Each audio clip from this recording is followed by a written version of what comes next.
코로나19 상황 다시 한번 정리해 보겠습니다. 어제 하루 국내 코로나19 신규 확진자가 463명 발생했습니다. 일시적인 백신 수급 불균형으로 1차 신규 접종에 차질이 빚어지고 있는 가운데 오늘부터 65세에서 69세 어르신을 대상으로 백신 접종 사전 예약이 시작됩니다. 류재복 해설위원과 국내 코로나19 상황 짚어보겠습니다. 안녕하십니까? 안녕하세요. 예. 자, 신규 확진자 수 일주일 만에 400명대로 떨어졌는데 이게 이제 휴일에 진단 검사가 아무래도 적었던 그 영향이 크겠죠. 그 영향도 있지만 실제로 확진 환자의 수나 각종 지표가 하향세를 보이고 있는 건 사실입니다. 예. 일단 감염 재생산 지수가 0.94까지 떨어졌습니다. 그러니까 감염 재생산 지수라는 게 환자 한 명이 전파할 수 있는 사람의 수니까요. 네. 한 명이 한 명에게 전파를 채 못한다는 것은 환자의 수가 줄어든다는 얘기가 되는 것이죠. 그런 영향이 있고요. 실제로 지난주에 하루 국내 발생이 565명까지 떨어졌죠. 그러니까 이것도 역시 하향세를 보일 수 있다는 것이고, 감염 경로 불분명 또 29%니까 30% 아래로 떨어졌다는 것. 네. 그다음에 이제 방역 막내 관리 비율이라고 해서 이것도 40%대로 떨어졌습니다. 각종 지표가 지금 다 하향세를 보이고 있는 것이죠. 그러니까 뭐 확신할 수는 없지만 네. 지표를 놓고 봤을 때는 하향세로 돌아섰다, 이렇게 평가할 수는 있습니다. 지금 여러 가지 지표에 대해서 설명을 해주셨는데 정부가 특별 방역 점검 주간을 연장하지 않기로 하면서 하루 평균 확진자 수가 500명 이하다, 이 부분을 강조했습니다. 어떤 의미가 있다고 봐야 될까요? 특별 방역 점검 주간이라는 게 2주 됐는데요. 사실상 내용이 크게 많지 않았죠. 공무원들 사적 모임을 금지했다가 일주일 만에 그것은 없애버렸고요. 네.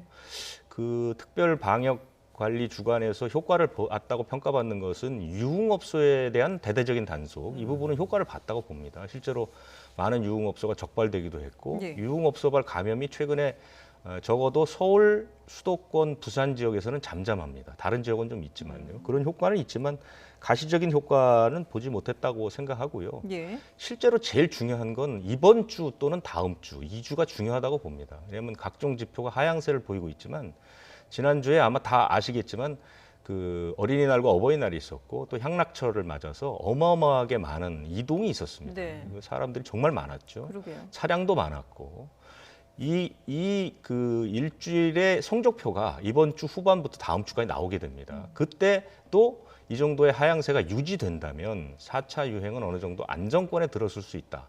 그리고 이제 상반기에 1,300만 명 접종이 되게 되면 어느 정도의 그 폭발적 증가세가 멈추게 되게 되면 우리나라는 코로나19의 전반적인 상황이 안정세로 쭉 가면서 관리가 가능해지는 것이고, 만약에 이번 주 후반부터 다음 주까지 그 5월 초의 영향으로 확진자 수가 다시 늘어난다면 이제 또다시 실현의 시기가 온다, 이렇게 평가할 수 있겠죠. 예. 이대로 쭉 감소세가 이어지기를 바라는 마음인데요. 근데 이제 무엇보다 그게 또 중요한 이유가 백신 접종하고도 연관이 있지 않겠습니까? 네. 오늘부터 이제 65세에서 69세, 만으로 이제 69세 어르신들까지 백신 접종 그 사전 예약을 받고 있는데, 근데 그 이전에 70대 초반에 이 사전 예방 접종을 보면은 예약률이 그렇게 높지 않다라는 얘기들이 들리고 있는데 이게 네. 백신의 종류 때문인 건가요? 방역 당국이 내린 평가는 그거하고 조금 다른데요. 그러니까 예방 접종을 기피하는 첫 번째 이유는 이상 반응에 대한 우려 때문이다, 이렇게 이제 방역 당국은 얘기를 하고 있습니다. 네. 물론 그 특정 백신에 대한 불신, 이것도 물론 그것이 사실과 다르지만 어쨌든 그 국민들 사이에서 그런 불안감이 있는 것은 사실인데, 그렇죠. 방역 당국이 직접 조사한 바로는 이상 반응에 대한 우려가 너무 좀 큰 편이다. 왜냐하면 최근에 근데 그것은 이제 아스트라제네카 백신하고도 연관이 되죠. 왜냐하면 네. 지금까지 주로 맞은 백신이 아스트라제네카고, 앞으로 상반기에 그 이른바 60세 이상 어르신들이 맞는 그 백신도 거의 아스트라제네카 백신이기 네. 때문에, 그래서 이 중증 이상 반응 가운데 경증은 뭐 큰 문제가 없지만 그렇죠.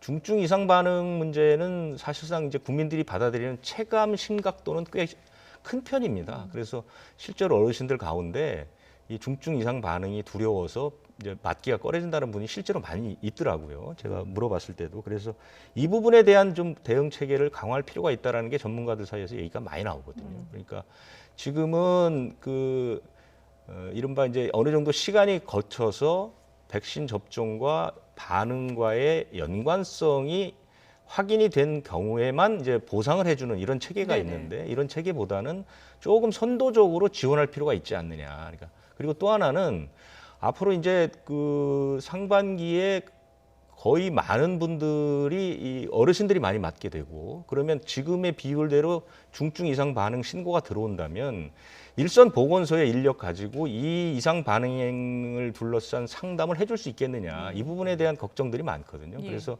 전문가들이 제시하는 것은 그러면 대형 병원과 한 라인을 구축하는 게 어떠냐. 그래서 보건소에서 전화를 받아서 응대할 수 있는 것은 하지만 중증 이상 반응이라는 게 사실은 꽤 깊은 의학 상식이 있어야 되는 부분이니까 네. 이런 것들은 대형 병원에 있는 전공 의사들과 직접 연결을 시켜서 안심을 시키는 방안 이것도 괜찮은 것 같고 그다음에 이제 선제적 보상 문제가 굉장히 중요합니다. 얼마 전에 그 청와대 청원에도 올라온 것처럼 건강하던 분이 갑자기 이상 반응이 나와서 입원을 했는데 당장 입원비나 이런 것들이 막막하다는 이런 의견들이 많기 때문에 네.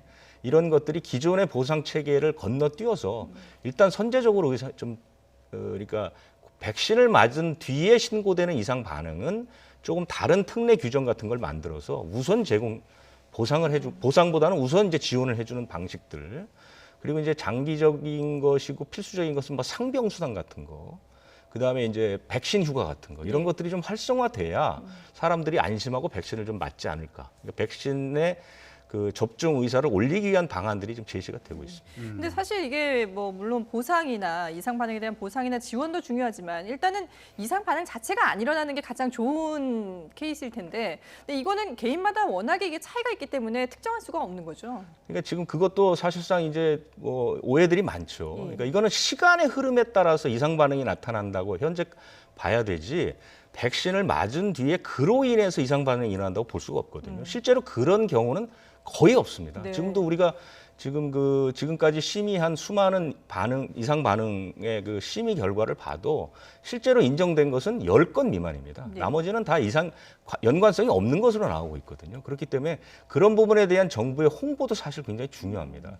그런 부분들을 지속적으로 알려야 하는데 언론 같은 경우도 언론의 그 기사 같은 걸 보면 백신 접종 후 이상 반응 이런 식으로 마치 백신으로 인해서 이상 반응이 나오는 것처럼 이렇게 단정지은 보도들이 있거든요. 네. 이런 부분들은 사실은 그 감염병 보도 준칙에도 맞지 않고 사실은 좀 선전적인 보도라고 봅니다. 그래서 그런 부분들도 언론이 좀 주의를 해야 될 필요가 있고 방역 당국도 그런 부분들에 대한 설명을 자주 또 명확하게 할 필요가 있다 이렇게 보입니다. 네. 백신 접종과 관련한 불안감에 대해서도 얘기를 좀 해봤는데 허위 정보들이 미치는 영향들도 있을 것으로 보입니다. 어떤 사례들이 있나요? 최근에 이것은 제가 그림을 좀 보면서 설명을 드리는 게 네. 맞을 것 같습니다. 왜냐하면 허위 정보들이 하도 많아서요. 그런데 지금 저 비디오 파일을 보시면 사실 좀 허무맹랑한 그런 정보들이 많거든요. 네. 첫 번째 백신 맞고 수십 명이 사망했다 뭐 이런 그 허위 정보가 떠도는 모양인데요. 뭐 깊게 얘기할 필요조차도 느끼지 않습니다. 예. 실제로 보면 사망이 지금 67건을 집계해 봤을 때 65건은 백신과 무관했고요. 2건은 심지어 결과가 아직 안 나온 상태니까 직접적인 연관이 있었던 것은 한 건도 없습니다. 그런데 뭐 수십 명이 사망했다 이런 얘기가 있고요. 선진국은 아스트라제네카 백신을 안 맞는다. 전 세계에서 가장 많은 나라가 맞고 있는 백신이 아스트라제네카 백신입니다. 전 세계 130개 나라에서 접종을 하고 있는 아스트라제네카 백신이 무슨 뭐 급수를 나와서 좀 뭐 떨어지는 백신 이런 얘기들을 많이 하던데요. 그것은 전혀 맞지 않는다는 것이고. 마지막으로 미국의 코로나19 사망자가 통계치의 2배에서 10배다. 뭐 우리나라도 그렇다. 이런 거 이것은 그 허위 정보는 아니고요. 미국에 있는 대학교의 연구소에서 나온 얘기인데 네. 우리나라에 대한 언급은 없었고요. 미국이나 뭐 영국이나 일본이나 이런 나라들이 실제로 발표하는 사망자보다 2배에서 많게는 10배 많다. 뭐 이런 얘기가 나왔는데요. 10배는 일본을 얘기하는 것입니다. 이게 무슨 뜻이냐면은 사망자를 통계 낼 때 대부분 우리나라처럼 이제 우리나라나 싱가포르, 대만처럼 확진 환자나 사망자의 수가 적은 나라들은 하나하나 다 조사를 해서 발표를 합니다. 그런데 미국처럼 하루에 몇십만 명, 뭐 몇만 명씩 환자가 나오는 그런 나라들은 일일이 이 통계치를 하나하나 그 체크해서 발표하기가 어렵거든요. 네. 그리고 또 하나는 의사 소견이 코로나19가 직접적인 사인일 경우에만 사망자 통계로 돌리는 나라들도 있습니다. 그런데 실제로 코로나19로 인해서 다른 병으로 사망하는 경우들, 이런 경우들은 또 통계치에 안 잡는 경우도 있고 심지어 어떤 나라들 뭐 일본 같은 경우는 병원에서 사망할 때만 사망자로 집계를 하고 병원 외에서 입원하지 않은 환자가 사망하면 또 제외했던 적도 있습니다. 그것은 모두가 그 나라가 워낙 한 번에 확진 환자들이 많이 나왔고 사망자가 많이 나왔기 때문에 통계가 제대로 안 잡혔던 그런 측면들이 있고요. 우리나라는 방역당국도 공식적으로 발표한 것처럼 우리나라는 숨어있는 사망자나 확진자는 거의 없다. 왜냐하면 그 항체가 조사라는 거 우리 하지 않습니까? 네. 3번 했는데요. 그때 항체가 조사해 보면 우리나라 사람들의 항체 보유율이 뭐 0.01% 네. 수준이거든요. 그것은 뭐냐면 우리가 확인하고 있는 확진 환자나 사망자 외에 그 확진자는 거의 없다는 뜻입니다. 왜냐하면 우리가 환자 발생률보다 오히려 떨어지고 있지 않습니까? 예. 그렇기 때문에 우리나라는 그 연구 결과에는 맞지 않습니다. 저 연구 보고서에 보면 우리나라가 3배 정도 많은 나라로 표시가 돼 있긴 하지만 실제로 그렇지는 않다. 우리나라는 발표되는 숫자와 큰 차이가 없다. 이것이 정부의 공식 입장입니다. 예. 자, 지금 어쨌든 뭐 백신 접종을 좀 서둘러야 되는 그런 시기인데 어제는 신규 확진자 신규 이제 백신 접종을 맞은 사람이 3명밖에 되지 않았거든요. 이게 휴일이어서 그런 겁니까? 아니면은 백신 물량이 없기 때문인 건가요? 이건 예고된 것이죠. 그러니까 어제부터 시작해서 이번 주는 14일에 아스트라제네카의 추가분이 들어오거든요. 그렇죠. 파이자도 이제 그때쯤 들어오고요. 그러니까 그때까지는 맞힐 물량이 없는 것이죠. 당연히 그렇습니다. 왜냐하면 이미 백신이 부족하기 때문에 예약된 사람들은 그 백신을 주사하지만 새로 그 1차 접종을 하지 않겠다고 정부가 발표를 했습니다. 네. 그렇기 때문에 아마 이번 주는 저렇게 1차로 새로 맞는 분은 거의 없을 것으로 보이고요. 그런데 그것이 전체적인 그 계획이라든가 숲을 보게 되면 사실은 큰 문제가 있는 건 아닙니다. 왜냐하면 앞으로 이제 백신이 들어올 물량들이 줄줄이 예고돼 있고, 예. 그다음에 우리는 접종 시설이나 역량 자체는 하루에 100만 명까지도 구축을 해놨기 때문에 큰 문제는 없을 것 같고요.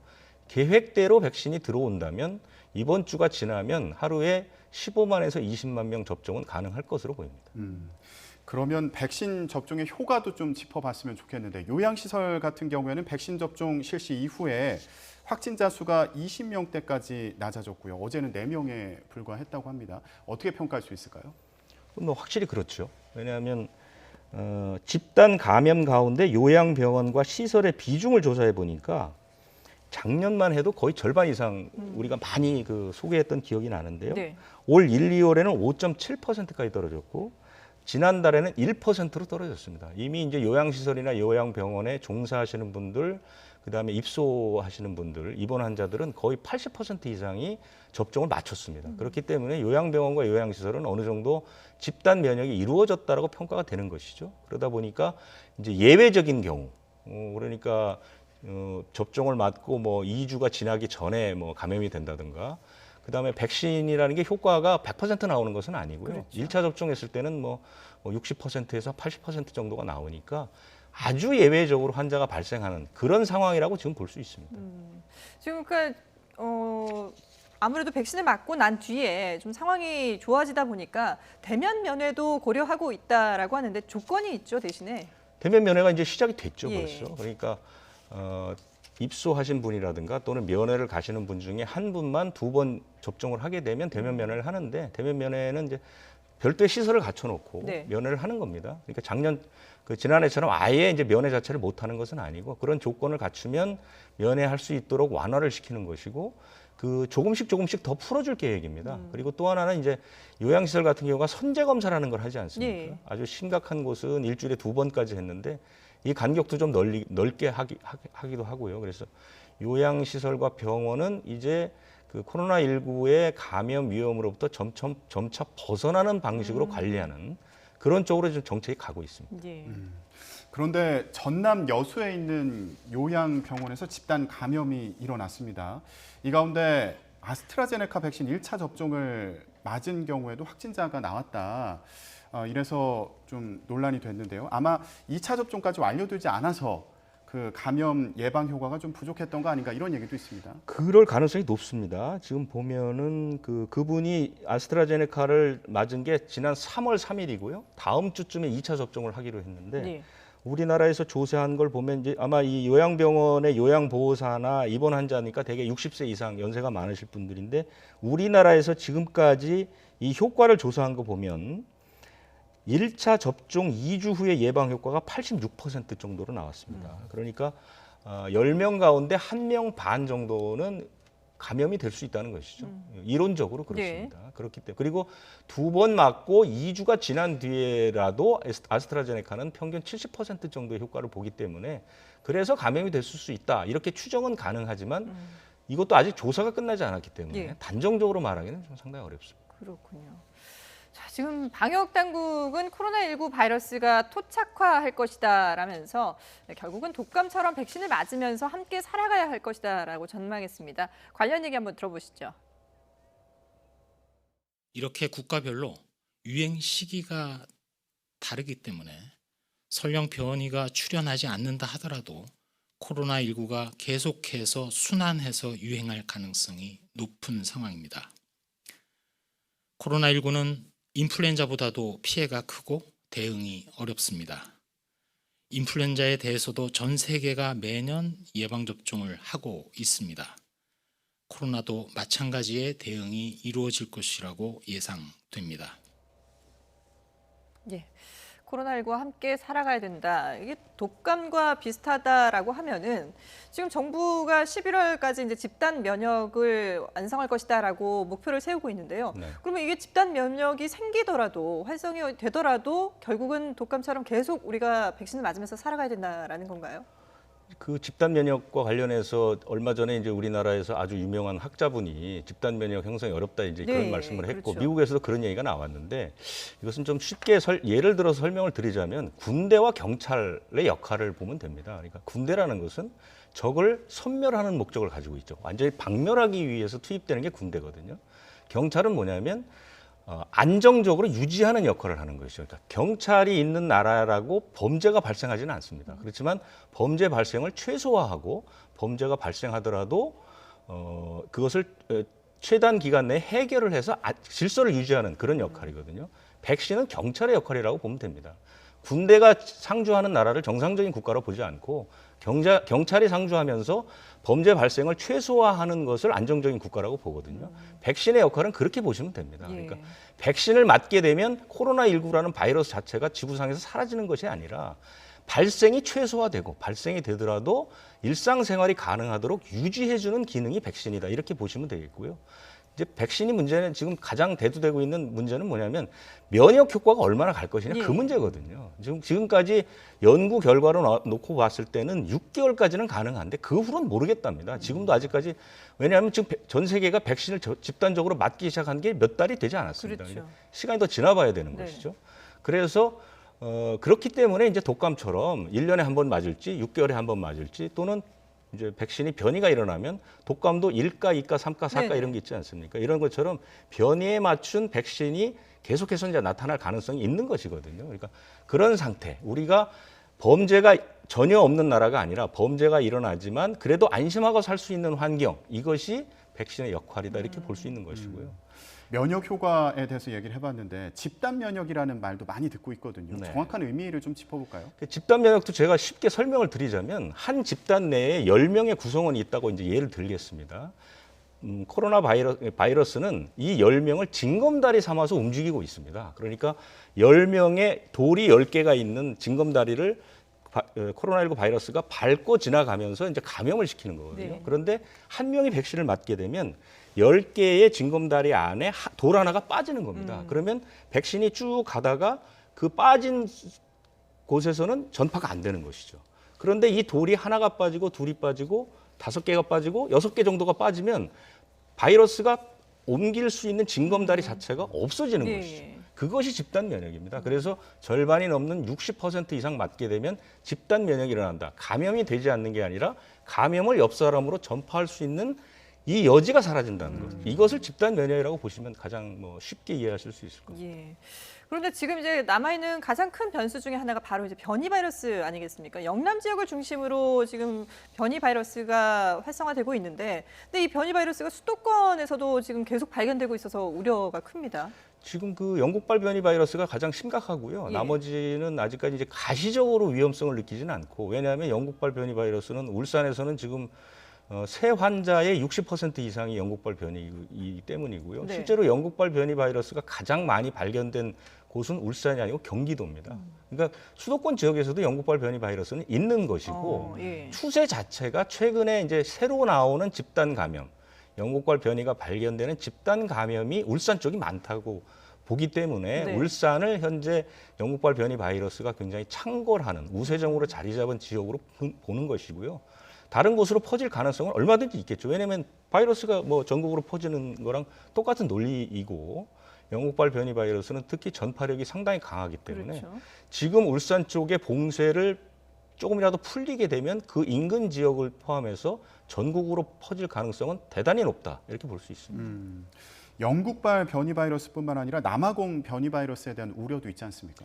지금 이제 우세 3종, 그 주요 3종 변이 네네. 바이러스라고 그래서 그 브라질발까지 있는데 실제적으로 거의 대부분 90% 이상은 영국발 변이고요. 최근에 떠오르는 게 이제 남아프리카 공화국발 변이 바이러스고 브라질발 변이 바이러스는 일본서는 상당히 이제 심각했는데 우리나라는 실제로 그렇게 많지는 않습니다. 이 남아공 변이 바이러스는 이게 이제 인도에 있는 그 3종 변이 그러니까 다른 변이와 또 결합하는 그런 그 모양새도 보이기 때문에 그리고 남아공 변이 바이러스는 영국발 변이 바이러스보다 백신 효과가 더 떨어진다고 지금 보고가 되고 있죠. 그러니까 영국발 변이 바이러스는 일반 우리가 맞는 백신으로도 어느 정도 통제가 가능한데 네. 남아공발은 크게 좀 떨어진다는 연구 결과가 나와서 걱정들을 많이 하고 있는 것이고요. 현재까지 우리나라에서 확인된 변이 바이러스로 봤을 때 숫자가 많지는 않습니다. 예. 자, 마지막으로 이거 한번 짚어보겠습니다. 미국 제약사 이제 모더나가 백신을 개발한 것을 우리나라에서도 이제 지금 검증을 한다고 하는데 자문 결과가 오늘 나오지 않습니까? 결과는 당연히 이제 뭐 좋은 쪽으로 나올 수 있겠죠. 지금 발표가 됐습니다. 아, 예. 10시 20분에 발표하는 것으로 돼 있어서 네. 제가 결과지를 좀 말씀을 드리면요. 일단 그 예방 효과는 94.1% 예방 효과가 나온 것으로 상당히 나왔습니다. 높네요. 그러니까 예. 미국에서 나왔던 94%하고 예. 동일하게 이제 평가를 했고요. 실제로 임상 실험 대상군의 65세 이상 고령층, 그러니까 아스트라제네카가 이 숫자가 부족해서 이제 불신을 예. 받았는데 24.8%가 포함되어 있으니까 이것도 문제가 없는 것으로 돼 있고요. 중증 환자나 사망 사례는 없는 것으로 나왔습니다. 그러니까 상당히 효과 자체는 뭐 문제가 없는 것으로 나와 있고요. 네. 제가 이 원본을 보고 말씀드려서 조금 넘어가는데요. 예. 안전성 문제는 이상 사례나 중대한 이상 반응이 있었지만 대개 다 소멸을 했고 큰 문제가 없어서 안전성, 경향성은 허용할 만한 수준이다. 이렇게 이제 결과가 나왔습니다. 예. 그래서 원래 이 그 백신의 품목 허가를 받기 위해서 이제 3단계 자문 절차를 걷는데 이번이 첫 번째 자문 절차고요. 두 번이 더 남았죠. 이 두 번에서도 근데 첫 번째 결과를 되게 따라가는 경우들이 많고 네. 모더나는 이미 미국에서 2억 명 이상이 맞은 그런 백신이기 때문에 아마 신속하게 품목 허가까지 가는 데는 무리가 없을 것으로 예상이 됩니다. 예. 지금 뭐 백신 수급이 시급한 상황이라서 모더나도 빨리 백신 접종이 이루어지기를 기대하겠습니다.